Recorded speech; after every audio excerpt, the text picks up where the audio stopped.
Hello and welcome. First off, I want to say that this was not the video that I wanted to make to start off the year. It wasn't a video I wanted to make at all, but I feel like it's the video I should make. For anybody who's new to this channel, this is not a cat content channel. While there is cat content spread around all the videos, it is not exclusively a cat channel, so please don't subscribe if you are hoping to come back here to see more cat content or consistent cat content.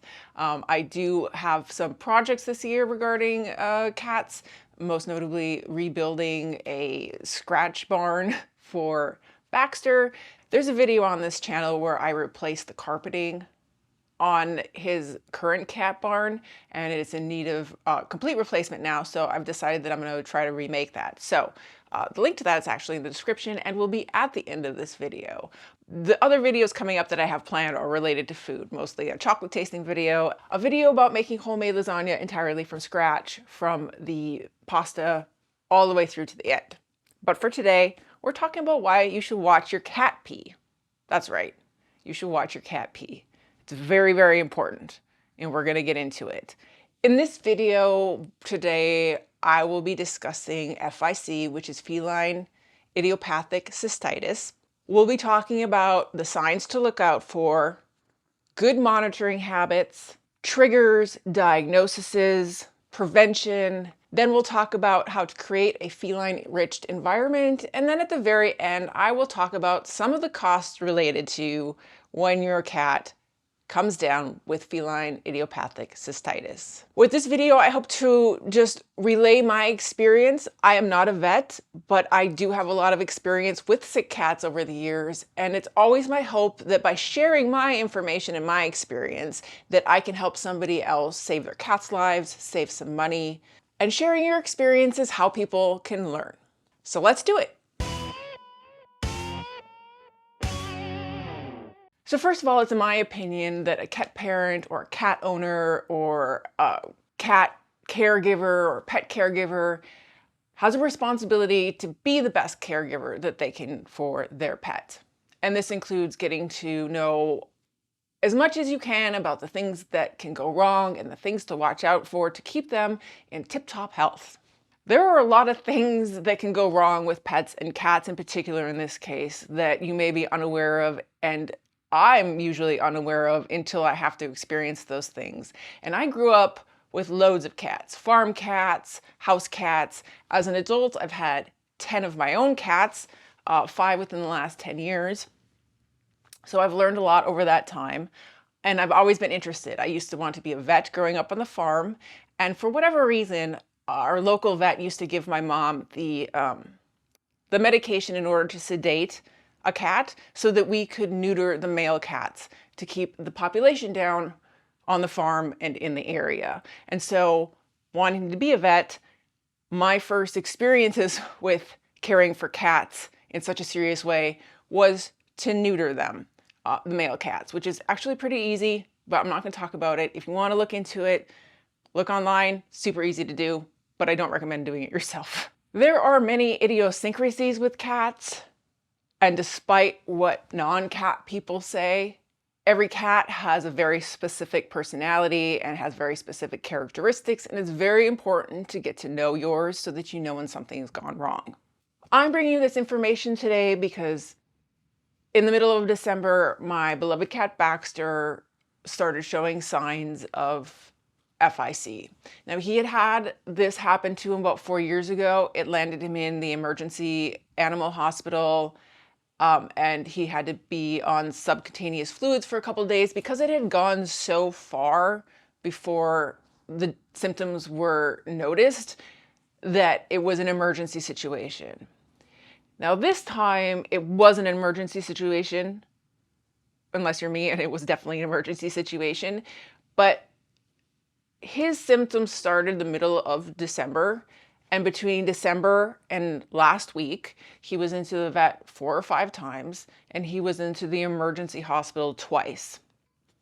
And it took all of 4 visits, an emergency hospital visit, to get him into the emergency hospital for 2 days, where he was put on a catheter, and they tried to get the stones that had developed in his bladder to pass.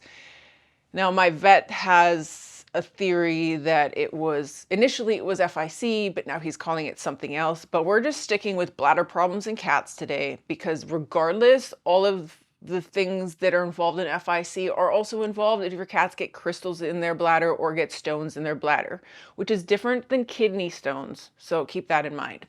This is stuff that just purely develops in the bladder, whereas kidney stones develop in the kidneys and pass through into the bladder. So what is FIC? Feline Idiopathic Cystitis is a feline urinary tract disease among a group of urinary tract diseases among cats.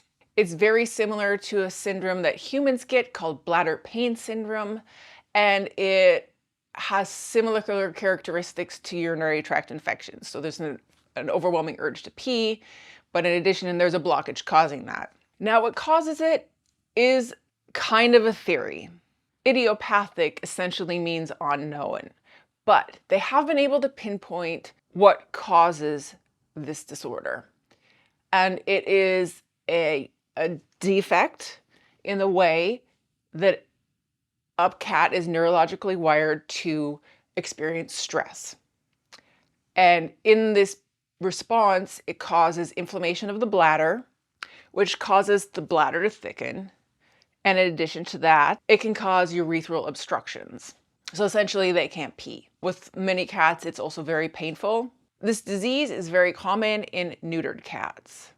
Now, this is a very common male cat disorder when it comes to the blockages. For females, they get this disorder, but they are more easily able to pee because their urethra openings are larger. In male cats, if they go 2 to 3 days without urination, they can die.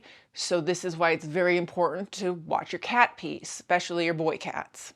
Now, some of the signs of FIC include the following: excessive licking of the urinary opening, blockage, which is exclusive to male cats, incontinence or urinating outside of the litter box or in unusual places, straining while peeing, which sometimes looks like pooping, bloody urine, increased frequency of urination, and painful urination. One of the other symptoms that they'll often have is when they're peeing, they may cry, or they may vocalize outside of the litter box in a way that is different. So it's also very important to learn what your cat's cries mean, or what their normal meowing and cries sound like. Now, these symptoms could also be a sign of bladder cancer, urinary tract infection, and bladder stones.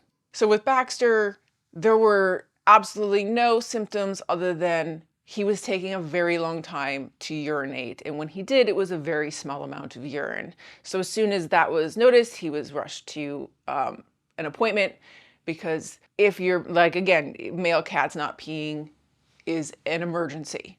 And so my vet always makes sure to get him in, even if I have to leave them for the day, so that they can take their time to check on him. Again, overall, it's important to watch for changes in their personality so that you can start monitoring other parts of their behavior. So moving on to the monitoring, cats are private and really hard to read. And that's why it's really important, again, to get to know your cat. Main things you want to watch out for is water consumption, food consumption, and litter box behaviors. Those are the 3 top things. But in addition, you want to make sure that you're monitoring their activity level. If you have a highly active cat that suddenly becomes less active and more sleepy, that could be a sign something is wrong. You want to monitor the interactions with your cat and any other animals that you have in the house, or even yourself. So when Baxter started getting sick, his interactions with me changed a bit. He has a habit of sleeping on my head at night, and he was doing that less and less. And I assume it's because his bladder was painful, and so that the position on my head was uncomfortable. So that was another thing that tipped me off. You want to watch their food and water consumption. Indoor cats eat small amounts of food throughout the day, as well as consuming small amounts of water throughout the day. As far as elimination or litter box behavior goes, the average cat goes to the litter box 2 to 4 times a day. You'll want to monitor their weight loss or weight gain. And I would say if you're not getting regular vet visits, the best thing to do is to take your home scale, stand on the scale so you get your weight, hold your cat and stand on the scale, and then deduct your weight from that overall weight. And then you should get a fairly decent estimation of what your cat weighs. Your cat should not gain or lose more than 10% of its weight within a short period of time. Grooming is another thing to monitor. Cats groom between 2 and 3 times a day. Now, this is very subjective to the cat because Baxter cleans himself countless times throughout the day. He loves to be a clean boy. And I've noticed that some of my other cats don't clean as much. So again, get to know your cat. Make sure you're monitoring their sleeping, that they're sleeping in the same places and they're not doing something like suddenly starting to sleep in a place where they are hidden or that is unusual for them. Cats like to hide when they're not feeling well. And then monitoring their vocalization. So if you have a loud, noisy cat, this can become difficult. Baxter is a very talkative cat, and so it really comes down to trying to listen to the subtleties in his meows. You want to make sure that they're not crying out when they're urinating or crying for reasons that you can't figure out. For Baxter, he cries when he's not being played with the other cats and he gets frustrated. He cries when he can't reach something on a shelf that he's stretching to get. So he's talking to me and whining and crying all the time. And I love it. A good way to monitor your cat's bathroom habits is with litter cams. I have 2 litter cams, one trained on each of the litter boxes in the house, and then it's set up for a Google Home account so that I can go back through the recordings to see who's doing what in the litter boxes. When you have multiple cats, it's very helpful. I understand that it's not an easy thing to rig up for some people, but if you are concerned that something might be going wrong with your cat, I highly suggest video monitoring when you're not home, especially. Next, we're moving on to the triggers of feline idiopathic cystitis. And this is just situations that make cats susceptible to stress. Again, not all cats are wired this way. Some cats are fine. Some cats will only experience stress within 1 or 2 of these situations. And if you're lucky, you have a cat that doesn't get stressed out from them at all. But stressful situations include stress among humans in their household, and this can be everything from relationship issues, which cause yelling, exams, which cause eustress. Cats are fairly empathetic, and they can feel or read your stress, and in turn, they can get stressed too. Humans or animals moving in or out. Now, this one is what my vet and I suspect was what triggered Baxter. And we don't have a new cat in the house, but there is 1 or 2 on the property. Last winter, there was a cat living in my garden shed, and in the spring when I was cleaning out the garden shed, I found it dead. And so I decided that this winter I would block up that shed and make a space in the garage for the stray cats that were coming around. And currently there's 2 cats, but one for sure that hangs around a lot. And early December, when it was nice out, he was sitting on the side porch of the between the house and the garage, and then in the garage door, and the indoor cats saw him, and they were all very distressed about it. There are some pictures here of Baxter specifically being fairly upset, and then his behavior changed a bit. He started going up on top of the cupboards so that he'd get a good view from the top and just like over the back door. And so it is a strong belief that he was triggered by his anxiety of that outdoor cat hanging around. Unfortunately, I can't give the cat away. This town that I live in is not big enough for a cat shelter. Local towns don't let you bring cats in unless you live there. And so long term, I'm coming up with other plans, but for now, there are cats, stray cats living in my garage, and I've set up a heat lamp and a bedding, and they get heated water bowl because it gets super cold here in the winter and freezes their water, and then food, just so that they have a safe place.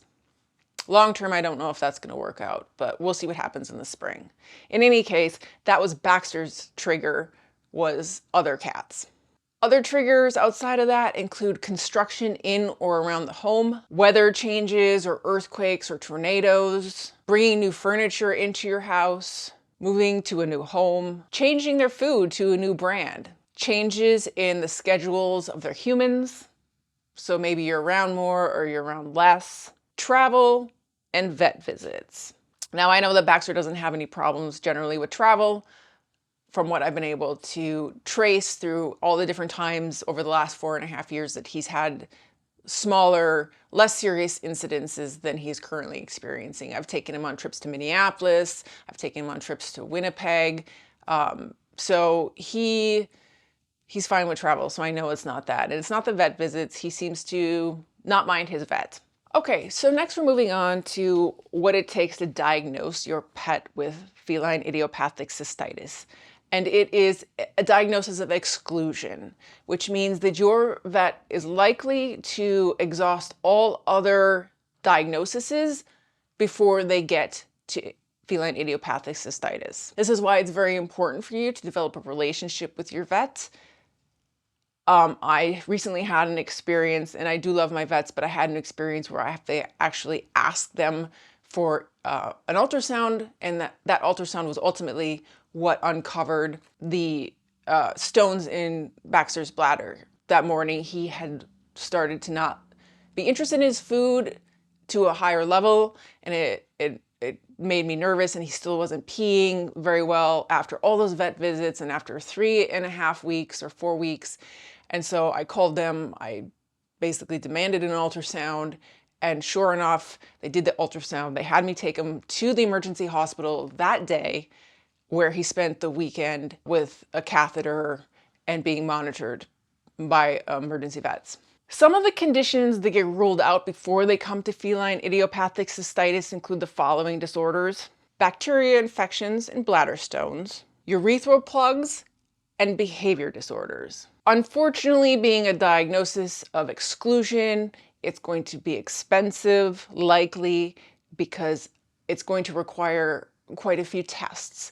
The most common tests that they'll run leading up to the final diagnosis include the following tests: urinalysis, a urine culture, a urine protein creatine ratio, x-rays, an ultrasound, uterocystoscopy, which is scoping of the bladder, and occasionally exploratory surgery. Those are kind of the things that surround diagnosing feline idiopathic cystitis. Next, we'll go on to some preventative measures, but then also how you'll be treating feline idiopathic cystitis if you are unfortunate enough to have a cat that's suffering from this.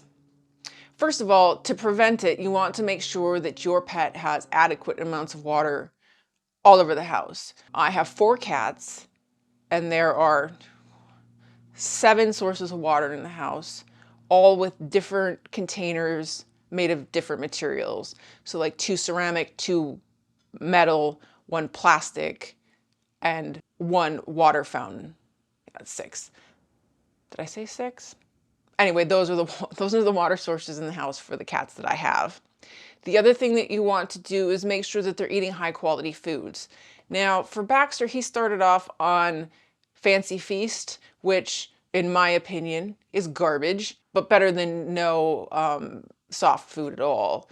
For maintaining a healthy urinary tract, especially for the male cats, you want to make sure that they're getting moisture in their food as well as with their dry food. If your cat doesn't like wet food, you can always try to moisten its dry food to introduce more moisture into it. But at the end of the day, moisture is key to keeping your cat healthy. Oh, also Churu is a very good product to introduce some moisture to your cat.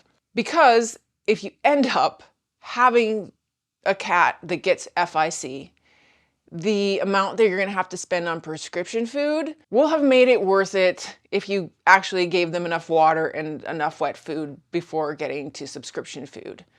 For instance, Baxter he started off on a bag of dry food, which is like a 17.5 bag of dry food, and it costs $125 a bag. Unfortunately, I have 4 cats and they all have to eat it because you can't separate out dry food for cats. It's just not a possible thing. That did not work long term, and I couldn't get him to eat his wet prescription food. And so now he's being forced to, because it just has to happen. But there are two brands that are the most common, and they're the Hills Urinary Care and the Royal Canin Urinary 50. And these cans are almost twice as much the cost of just a fairly regular, good branded wet cat food.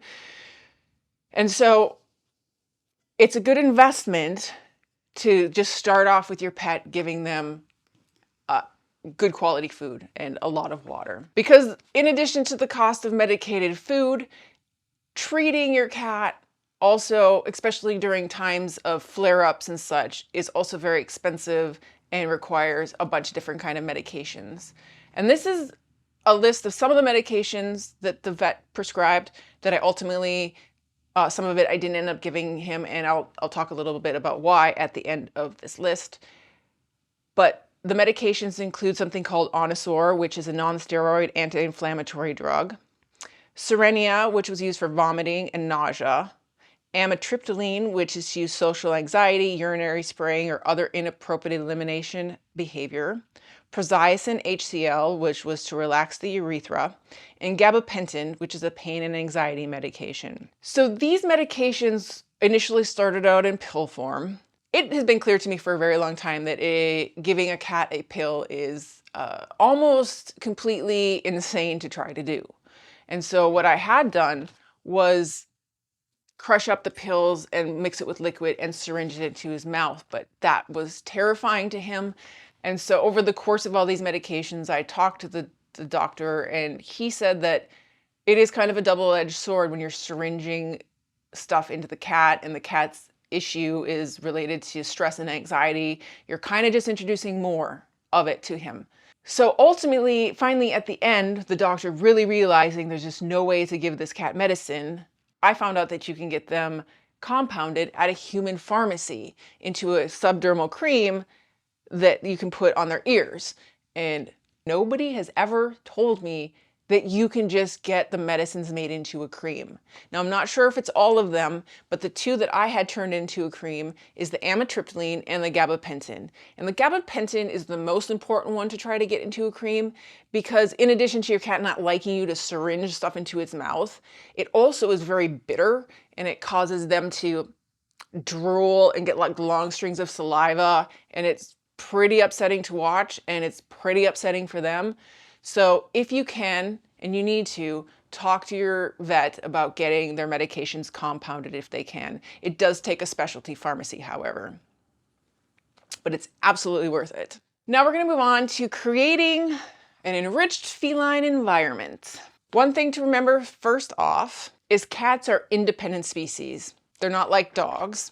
Cats prefer to initiate both the frequency and length of play and attention that you give them. Never force a cat to try to give you attention if it's not down for it. It's important to respect how a cat is and give them plenty of opportunities and outlets to be themselves.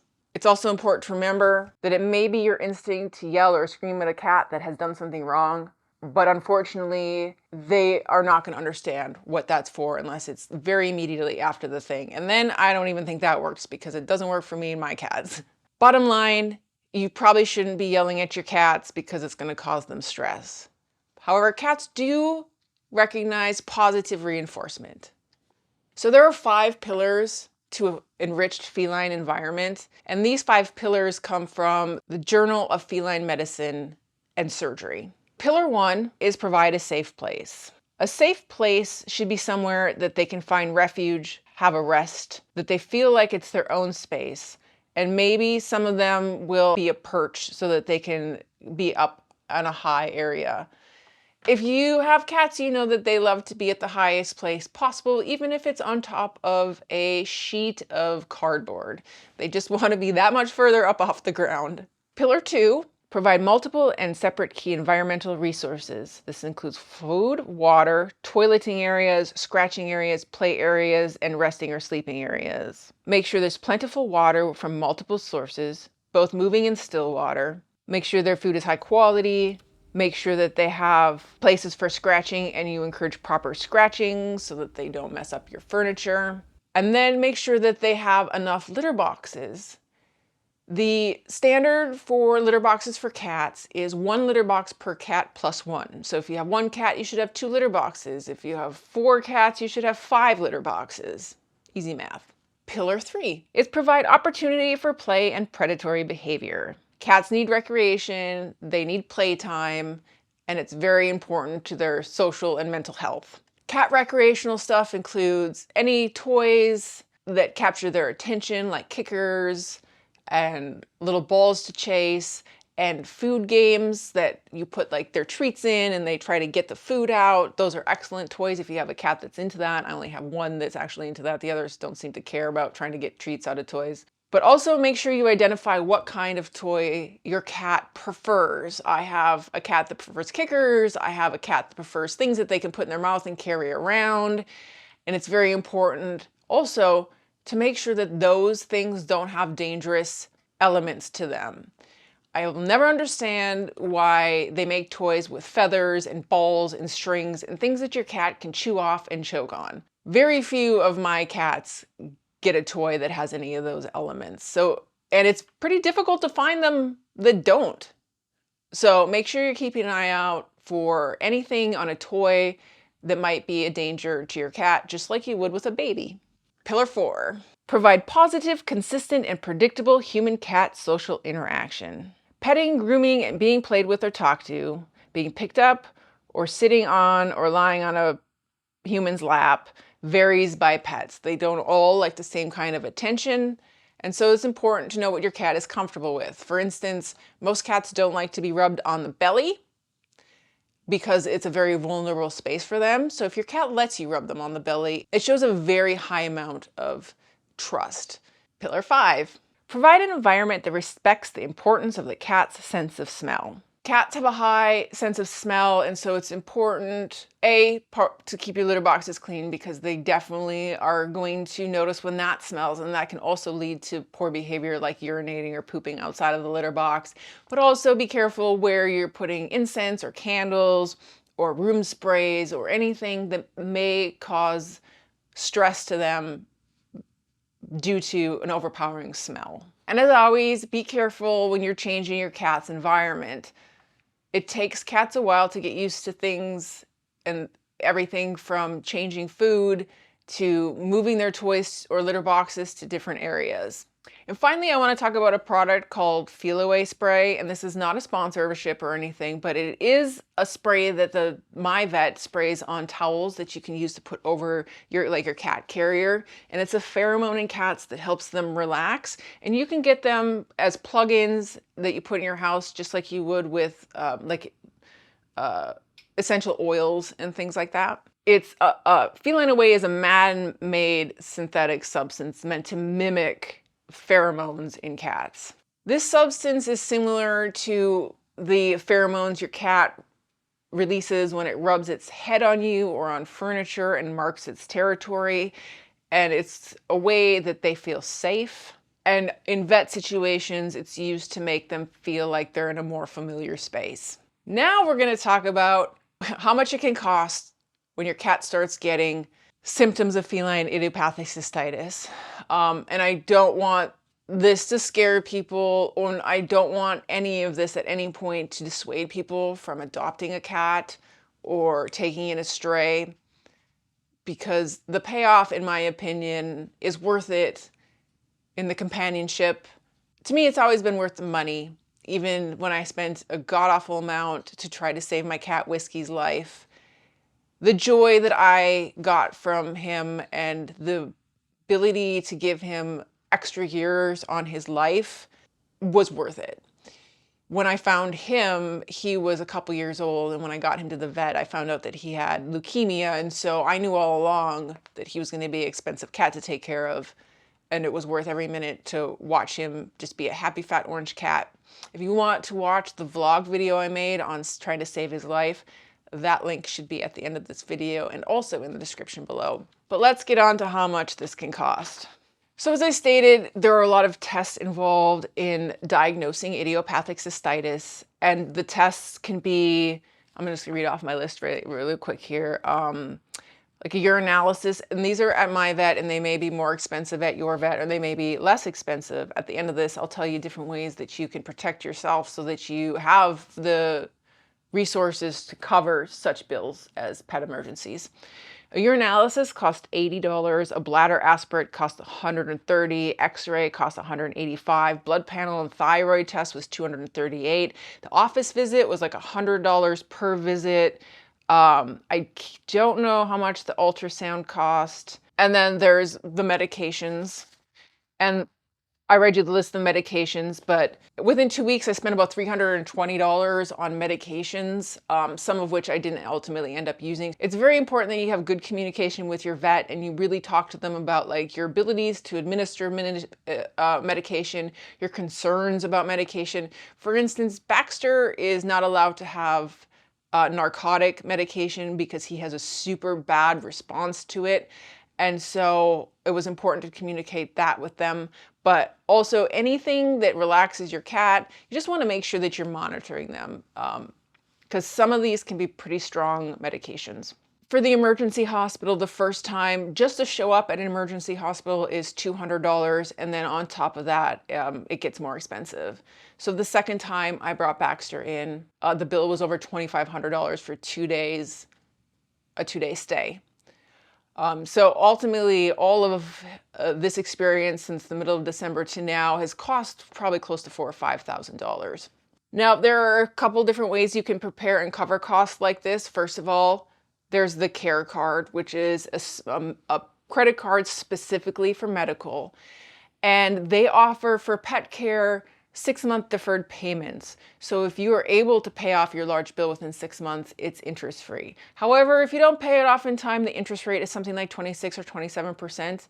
And you want to make sure that your vet or the clinic that you're using runs it in the proper way, because there's 2 ways to run it. And if they run it as a credit card regular, you will get interest right away. The other way you can you can alleviate some costs is by having pet insurance. I do have to say though, for Baxter, because he had an incident before I got the insurance for him, they consider his bladder issues a pre-existing condition and will not cover any of his health care for that issue. Now, if you get a kitten and you get pet insurance right away before they get sick, you can prevent being denied coverage for pre-existing conditions. And honestly, it's absolutely worth it to get the insurance. For instance, with my kitten Lucy, who's my newest member of the family, she had an issue back in, I think, October or so, and they ended up paying several $100s. They paid all of her medical stuff.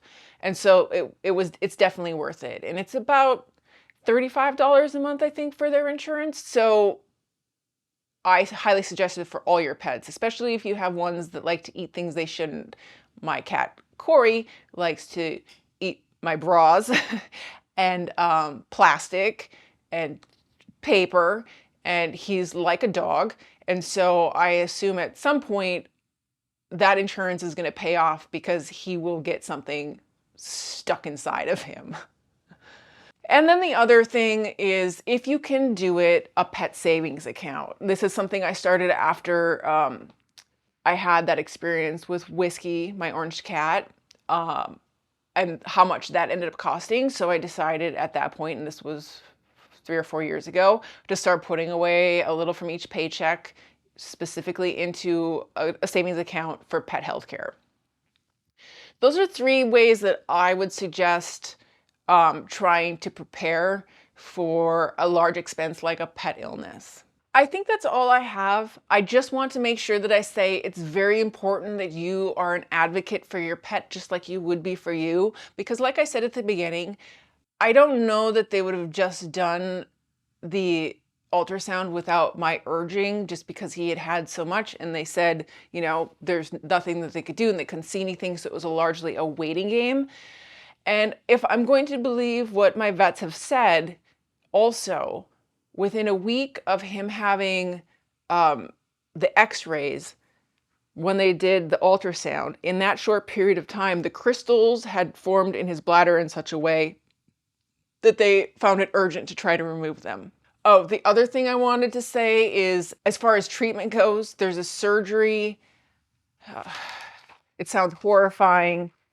There's this surgery that they can do to long-term alleviate your cat's issues if it continues to have blockages and stuff, and it's called PU, which is perennial urethrostomy. I butchered that. But essentially what it is reconstruction of your cat's genitals. So essentially, and it's for male cats, and so what they do is they cut their penis. And so if you can do anything to prevent it getting to the point where they have to cut your cat's penis, I would suggest that. I don't want anybody cutting into Baxter for any purpose. It also should be noted that if they can't get the stones and stuff out, it might result in a surgery. When Baxter stayed at the emergency hospital for 2 days, they were only able to get 50% of the stuff in his bladder out. And so this is why I'm going extra hard on his medicated wet food, because the vet seems to think that if he adopts that diet, that it'll get rid of the rest of the stuff in his bladder.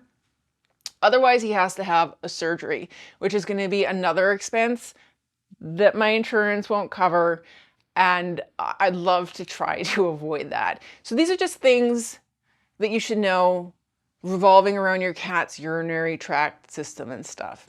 I hope that you found this interesting or helpful, and that in the future you remember something I said and it helps you save your cat pain, save you money, save your sanity, because it's a very difficult thing to do, to watch your cat sit in a litter box and not be able to pee and know that it could lead to their death.